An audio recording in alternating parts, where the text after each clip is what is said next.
اور محترم خواتین، السلام علیکم ورحمۃ اللہ وبرکاتہ۔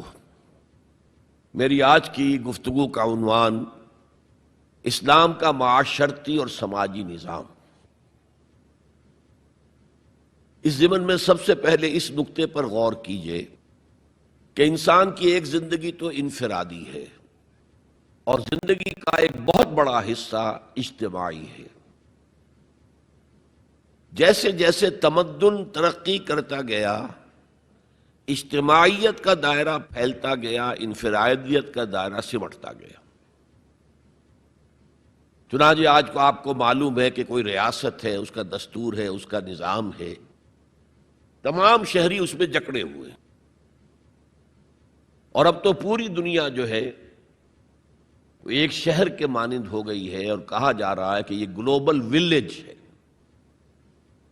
یہ تو ایک گاؤں کی شکل اختیار کر گیا۔ یہ جو انسان کا اجتماعی نظام ہے، اس کی 4 سطحیں ہیں۔ سب سے بنیادی سطح جو ہمیشہ سے ہے، چاہے انسان ابھی غاروں میں رہتا ہو، ابھی کوئی اور اجتماعی نظام کی شکل نہیں تھی، لیکن عائلی نظام، مرد اور عورت کا رشتہ، ان کے درمیان ازدواج اور اس سے اولاد کا پھیلنا، یہ اجتماعیت کی پہلی شکل ہے، جس سے کہ خاندان وجود میں آتے ہیں۔ اس سے ذرا اوپر چلیے تو خاندانوں کے مجموعے کا نام معاشرہ ہے، سوسائٹی ہے۔ ایک پہلو پھر اسی اجتماعی نظام کا معاشی نظام ہے، کمائی کے کیا ذریعے صحیح ہیں، کیا غلط ہیں، دولت کا کیا استعمال صحیح ہے، کیا غلط ہے، اور سب سے اوپر سیاسی نظام ہے۔ اب اگر آپ اس کو سمجھیں گے کہ ایک جیسے مثلث ہوتی ہے، نیچے بیس ہے، دونوں طرف سے زاویے جو ہیں اس کے دونوں اضلاع جا رہے ہیں، اوپر مل جاتے ہیں، تو سب سے بڑا جو انسان کی زندگی کا اجتماعی حصہ ہے وہ عائلی نظام ہے، پھر معاشرتی نظام ہے، پھر اس سے کمتر حیثیت معاشی نظام، سب سے کم ترین سیاسی نظام۔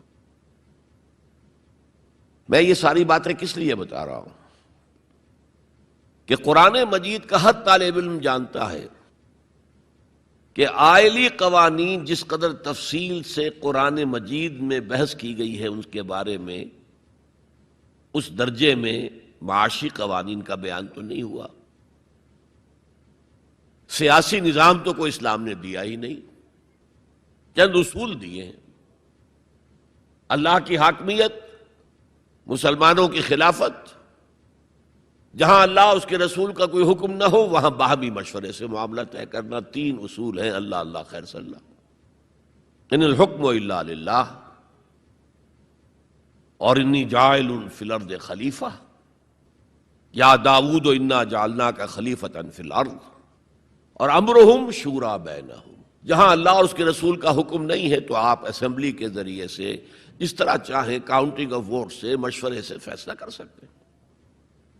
3 اصول ہیں بس۔ اس پر ریاست جو ہے وہ پارلیمانی ہو، وہ صدارتی ہو، ان میں سے نہ کوئی واجب ہے نہ کوئی حرام ہے، یونٹری ہو، وحدانی، یا فیڈرل ہو یا کانفیڈرل ہو، ان میں سے بھی کوئی چیز نہ واجب نہ فرض نہ حرام، یہ آپ کے اپنی مرضی سے ہے، آپ اپنی باہمی مشورے سے جو لوگ چاہتے ہوں اختیار کر لیں۔ نظام کے بارے میں کوئی سیاسی نظام کا ڈھانچہ ہمیں ایسا نہیں دیا گیا کہ وہ واجب ہے آپ پر، اصول دیے گئے۔ معاشیات کے ضمن میں سود حرام، جوا حرام، نشہ آور چیزوں کی تجارت حرام، انسان کے سفلی جذبات کو، شہوانی جذبات کو بھڑکا کر کمائی کرنا حرام، بس۔ باقی میدان کھلا ہے، محنت کرو، جد و جہد کرو، کماؤ، جو تم کماؤ گے تمہارا ہوگا، البتہ ایک حد سے اوپر جاؤ گے زکوٰۃ لے لی جائے گی، تاکہ جو پیچھے رہ گئے ہیں ان کی ضروریات پوری کی جا سکے۔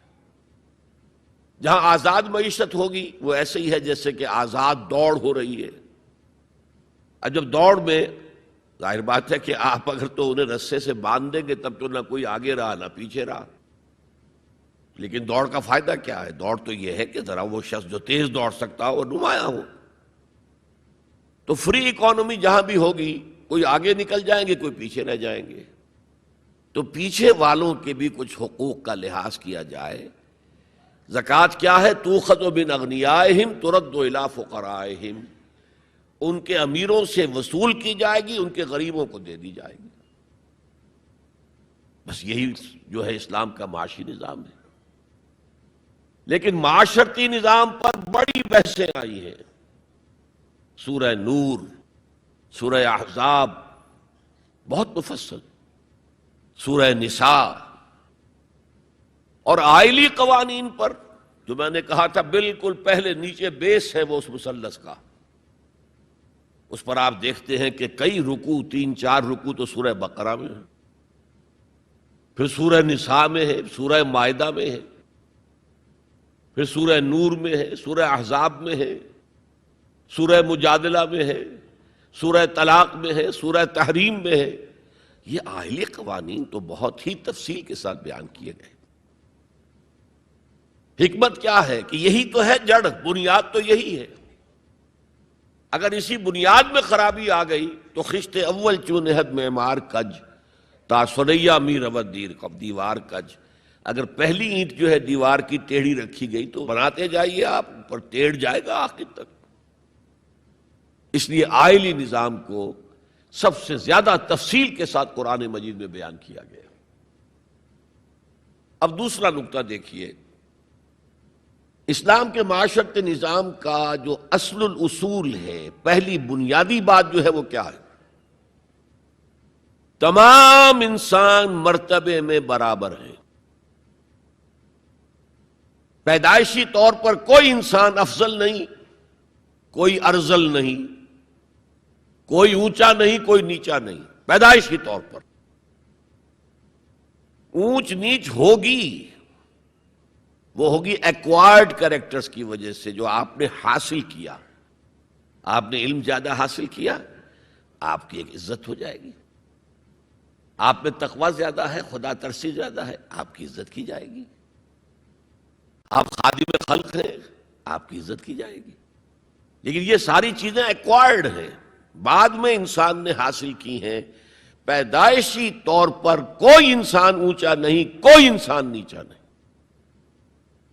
یہ بڑا انقلابی پیغام ہے قرآن کا.